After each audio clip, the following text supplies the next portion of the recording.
What's up, guys? Welcome back.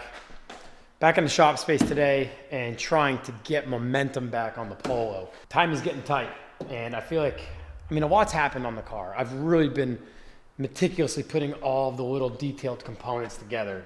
But overall, I feel like the project has kind of been at a standstill.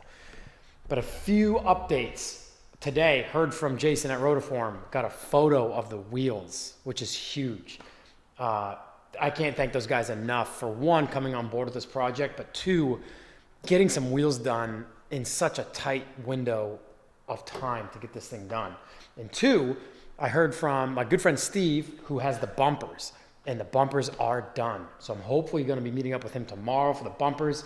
If you go back a few episodes, he took the bumpers to paint the lowers. So basically and I understand that regurgitating a lot of this information each episode is kind of important because a lot of you guys may be here for the first time, or maybe you just missed a couple episodes and you don't know what's going on with the 2F Polo. But the 2F Polo, the facelift Mark II Polo, the front and rear bumpers, at least on this particularly optioned 2F Polo, the front and rear bumpers are all black textured plastic. Now the pre-facelifts had a metal bumper with painted valance under it, a paint matched valance. And this car has just a black textured bumper all the way down instead of a valance. So there's a line that separates where what would look like a small bumper would be and then a big valance underneath it. But although there's a line there, it's all black textured plastic, like the fender flares and door moldings here. And it just looked super cheap and unfinished. So Steve took the bumpers, and from that line of the bumper bar down, he's paint matching the lowers. So basically, it'll have a consistent continuity around the car where you have paint, textured plastic, and paint, and the same on the rear bumper and the front bumper. So I've seen some photos. I've posted a few teasers on Instagram, but I cannot wait to see those bumpers on the car. But today, the agenda today is running airlines in the Polo, getting the front hubs and knuckles on, since those are all assembled. If you guys watched the last episode on the Polo, everything's assembled. Early Mark I Rabbit knuckles with the tie rod mounts cut off, because the tie rod mounts are now going to be adjustable tie rod mounts on the threaded Mark I Rabbit or Golf air suspension struts. And the Polo hubs have been pressed into the Mark I Rabbit knuckles, so I don't have to make axles, since the outer CV joint spline counts are different between the two of those cars. Since the Polos are a Euro-only car, we don't have any Volkswagens here that share the same spline count as the outer CV joints on the axles as the Polos. So going to get the car up in the air, going to start by running some airlines. We'll probably get the fronts mounted as well and get the tie rod mounts I made threaded on and kind of tentatively into position. I also want to clarify that the photos I posted of these threaded tie rod mounts on the body here, I did post some photos. I do want to clarify that the lock ring here is not going to be the only thing holding this in place. Bump steer and shock load are major concerns of mine. So when this is in place to get my Ackerman angle just right, what I'm going to do is not only lock this lock ring down on top to sandwich the tie rod mount and the threaded gusset body that bolts to the knuckle. These two will pair together. Lock ring will tighten up against it, but I'm going to tack weld everything together so they can't move. So under extreme shock load, like a bridge expansion joint or a pothole, I agree. That lock ring may not be enough to hold that tie rod arm in place when the steering wheel gets jolted and that tie rod arm slams into that, pulls or pushes on that tie rod plate. That could be moved and ultimately move the wheel of the car or throw your steering completely off. So that's a main concern of mine. I wanted to clarify. A lot of times when I make posts, I know exactly what I want to do in my head, but I don't convey that beyond the visual that I'm posting.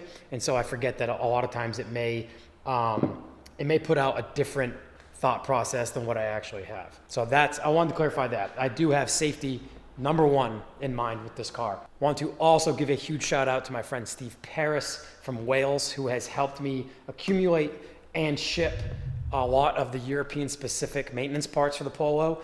Since this is a Euro specific motor in the Polo and we didn't get anything here in America with this drivetrain in it, A lot of the parts had to come from Germany and England. Those are now in his hands and they're in transit here. So huge thanks to Steve for all the help there. Hopefully Steve will be a part of this channel at some point in the future. We have a lot of really cool import export stuff that we've been brainstorming the last couple of years. If you guys know me, you know that I've imported and exported a few cars in the last few years and would like to start doing that more. And so hopefully there's a lot of really cool stuff on the horizon as far as that's concerned too. And as usual, huge thanks to Bag Riders, all the boys at Bag Riders and ECS Tuning and Rotiform for coming on board with this project. If you go to bagriders.com, remember to use the code Ludwicks, Ludwicks, at checkout for a discount on all your air suspension needs.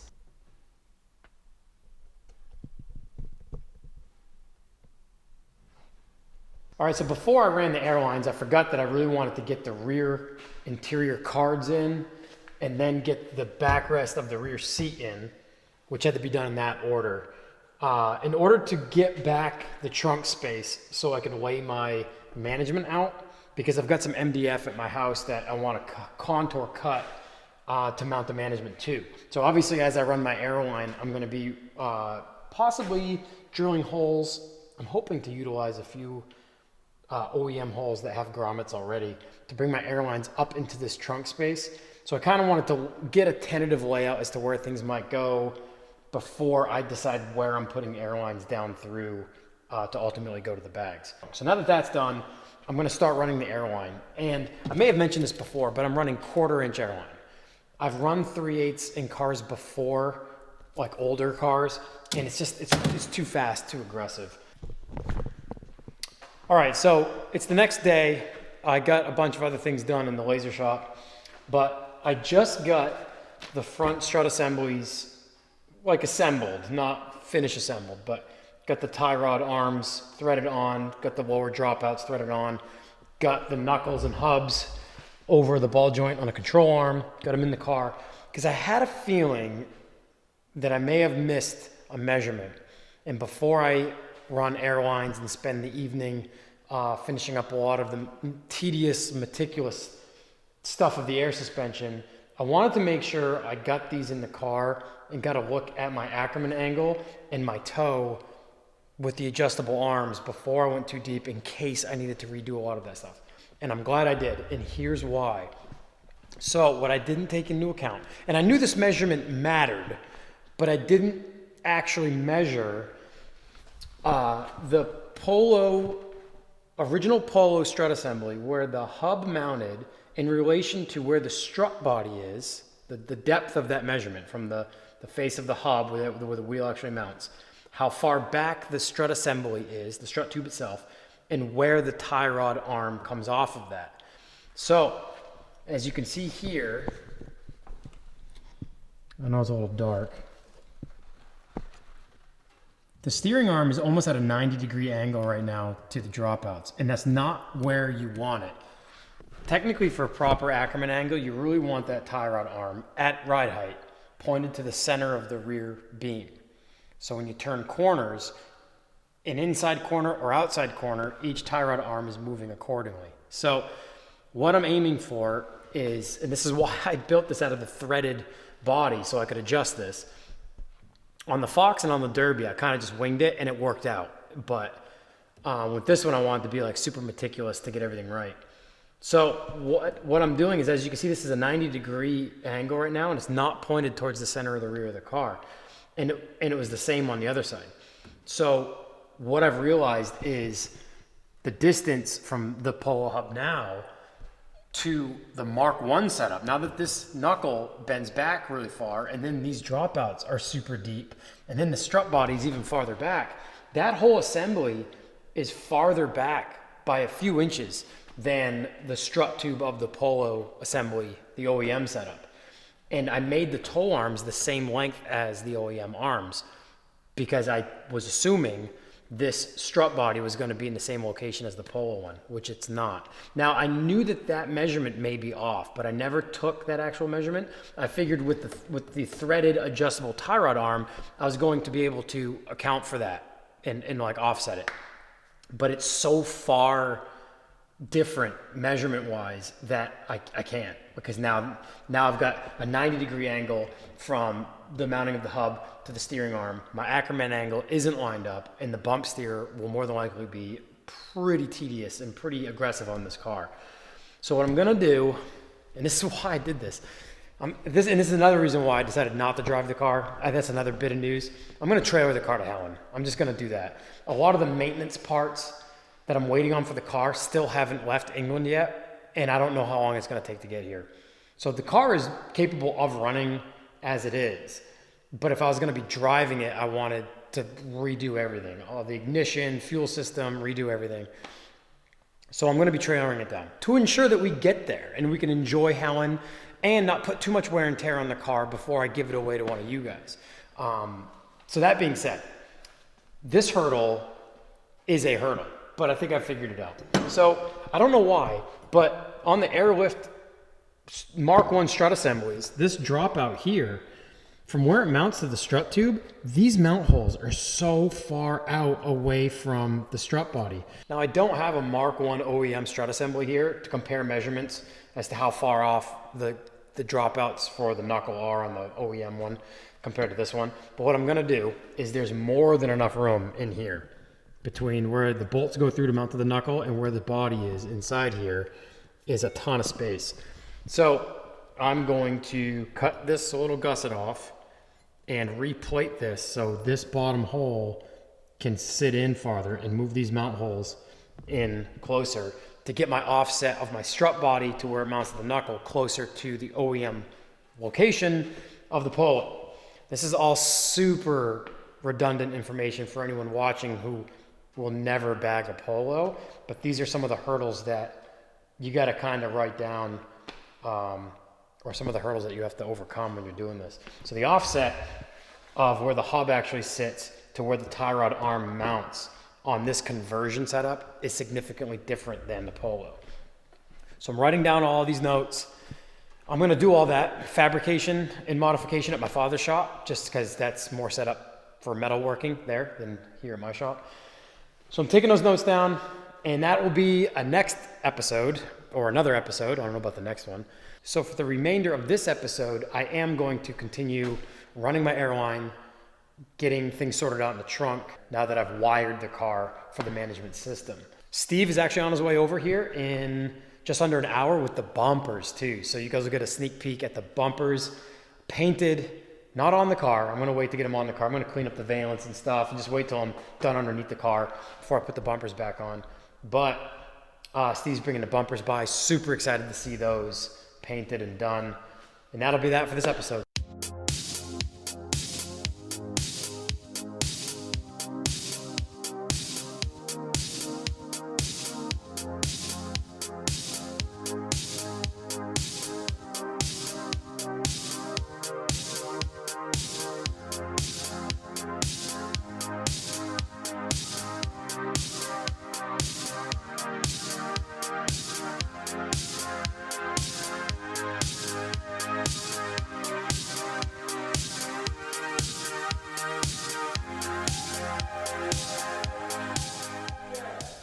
So the paint code for this doesn't exist. That doesn't surprise me. So this is actually a color off an opal. Oh, really? Yeah. Yep. And I'm sure even just the fact that that's like new paint against that thing is gonna... Yeah, but I think it should be pretty close. I mean, it's gonna look better than it just being black plastic. It looks a lot better. Yeah, these look great. Man. So yeah, so this is what I was talking about with the early pre-facelift models where they actually had a small bumper, right, and then paint matched valences up underneath the car. And this will emulate that a lot. Yeah, it should look really good. Man, that's awesome. Super stoked to get those on. I think this was the right call too, to paint up in here. Yeah. I'm gonna put, well, see on the front, I haven't decided yet. I may not put, I might make like a custom Euro plate with like the Ludwick's garage logo on it or something. But I haven't decided if I'm gonna do one up front or not. Now that that's painted, I may just leave it. So Steve just dropped the bumpers off and super, super excited to get these fitted to the car and see how they look.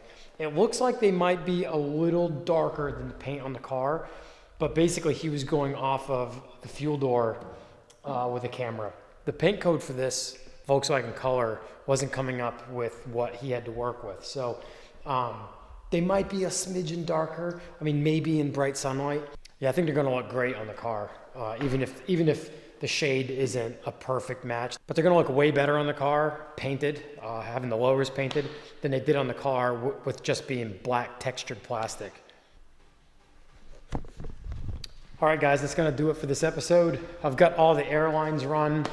I had the front end in, and as you guys saw before, I've got some alterations to make to the actual mounts, to the plates that mount to the knuckles. So next episode will probably be trying to sort that out and then refit in the car to make sure that my Ackerman angle with the arms that I made can be pretty accurate. So that's coming next episode. Steve dropped the bumpers off, as you guys saw. I've kind of got the rear one just kind of sat in there with like 2 bolts right now, just kind of mocked up. Won't really know the paint real well until it's outside in the sun. But huge thanks to Steve. Thank you so much for all the help on the bumpers. He's busy, super busy at the body shop he works at. So super grateful for him for taking these in on such short notice. So we're getting real close to Alpine Volksfair. Almost too close for comfort with just everything else that I have going on. But really hope to see some of you guys in Helen, Georgia for Alpine Volksfair. If you haven't been to Helen, Georgia before, it's a beautiful, beautiful Austrian-built town in the Smoky Mountains of northern Georgia. Really excited to get down there. Excited that it's late May this year too, because that means that we may have a better chance for good weather. Before in late April, early May, it seemed like we were always getting rained out. So real excited to get down there, excited to see you guys, excited to see the Polo outside and done. Thank you again, guys, for all of the support. I will see you in the next episode.